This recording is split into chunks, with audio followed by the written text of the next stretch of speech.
Welcome back, everyone. Today, we are diving into a truly profound explainer. We're going to unpack the philosophy of equality and women's empowerment. Now, this entire analysis is based directly on the original Hindi literature, Samata Ke Siddhanta Ka Pratipalan, written by Pandit Sri Ram Sharma Acharya ji. We're going to unveil what is essentially the divine blueprint of human equality, and we'll be breaking down these incredibly complex spiritual truths into structured, actionable concepts that you can immediately grasp. So here is our roadmap for today's journey. We'll be moving through 6 distinct phases. First, the spiritual philosophy of equality.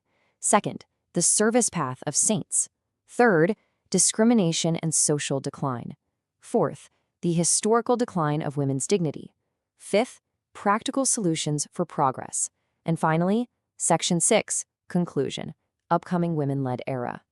This is really a complete spiritual roadmap, taking us all the way from fundamental divine truth right through to actual social restoration. Let's get right into it. Section 1. Spiritual Philosophy of Equality, the Divine Foundation. Right at the very core of this text is a profound Sanskrit concept, Atmavat Sarvabhuteshu. This literally translates to seeing one's own soul in all beings. The author draws this really brilliant parallel for us. Think about it. Just as a civilized modern nation grants equal voting and civic rights to every single citizen, regardless of their social status, the universe grants equal spiritual rights to every soul. It's just the natural law. The sun doesn't pick and choose who it warms, right? It shines on the prince and the pauper exactly the same. A flowing river offers its water to absolutely anyone who is thirsty, without ever checking their background or their bank account. The literature states true justice is treating all souls as your own. It really all boils down to that universal principle of live and let live. If we naturally recoil from pain and actively seek out joy in our own lives, true equality just means applying that exact same standard to the rest of humanity. It means recognizing for sure that the divine spark within us is the exact same spark burning in everyone else. Section 2. The Service Path of Saints, Living the Philosophy. So, how do we actually live this out in the real world? Well, the text points to some of history's greatest figures to show us that true greatness is literally never found in isolation. It is forged by uplifting the oppressed. Take Lord Buddha, for example. He famously declared, "Until a single being in the world is bound, I will not accept liberation." That's a staggering level of empathy.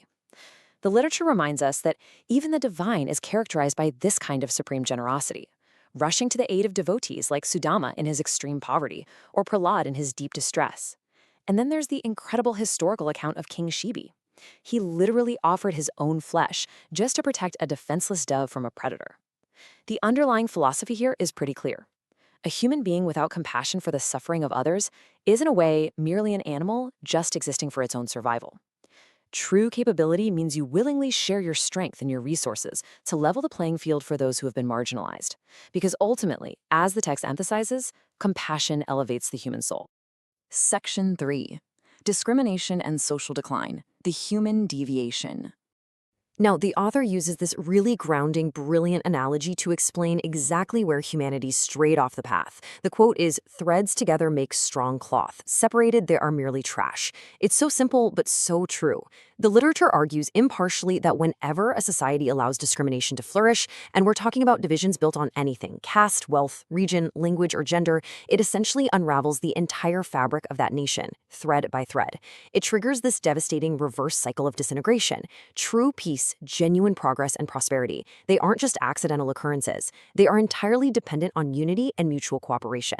When a collective ego and these artificial divisions take root, they act exactly like a poison in the societal well.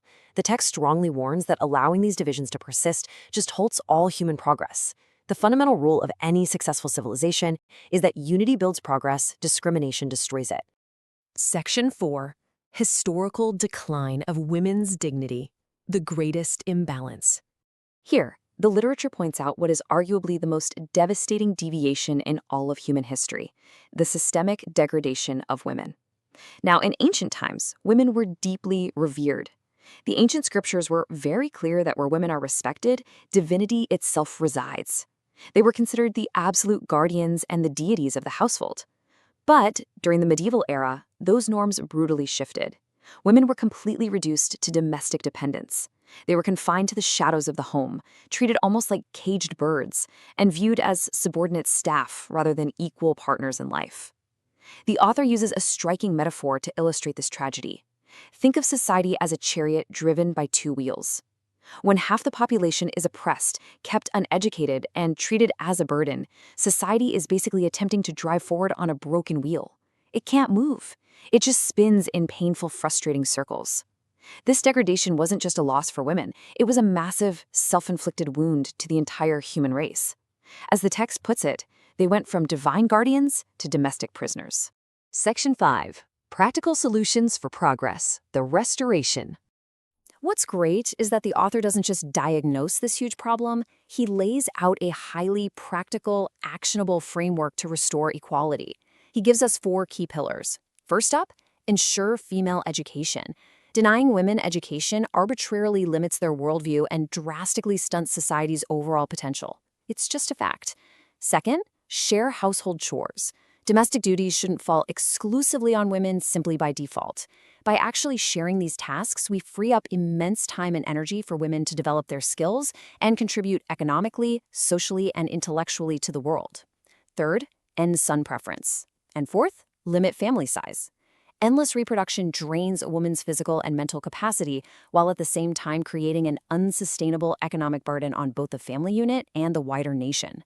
When we actively implement these 4 pillars of true societal upliftment, we immediately unlock the suppressed potential of literally half the human race. I want to focus on how the author tackles that third pillar, ending son preference, because it is absolutely brilliant.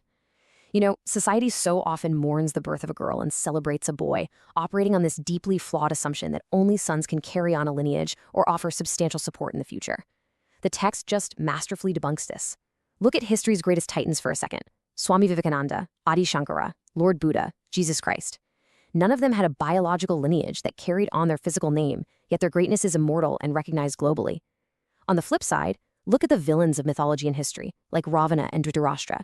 They had massive numbers of sons, dozens, even hundreds, and it brought them absolutely no glory whatsoever, only ultimate destruction.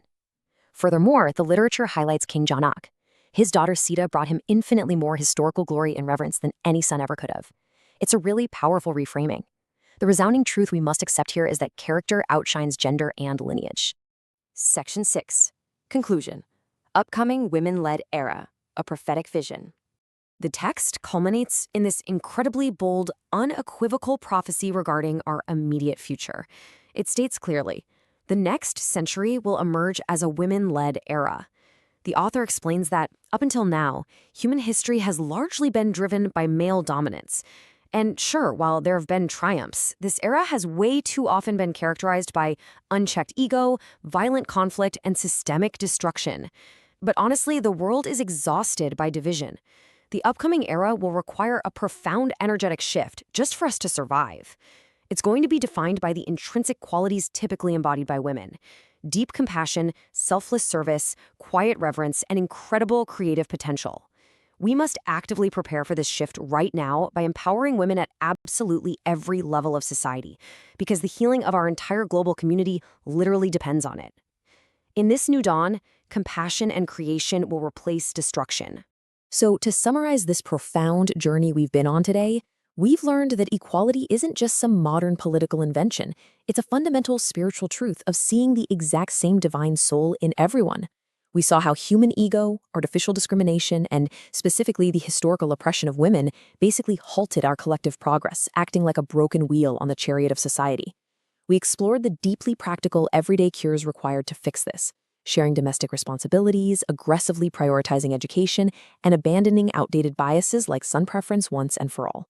And finally, we were given a powerful mandate to actively prepare and embrace an impending, compassionate, women-led future. The insights from Pundit Sriram Sharma Acharyaji challenge us at our very core. So I'm going to leave you with this provocative thought. Looking at how we operate our own homes, our local communities, and our own personal mindsets today, are we truly ready to step out of the shadows of division and embrace this impending, spiritually balanced era? Thank you so much for joining me for this explainer.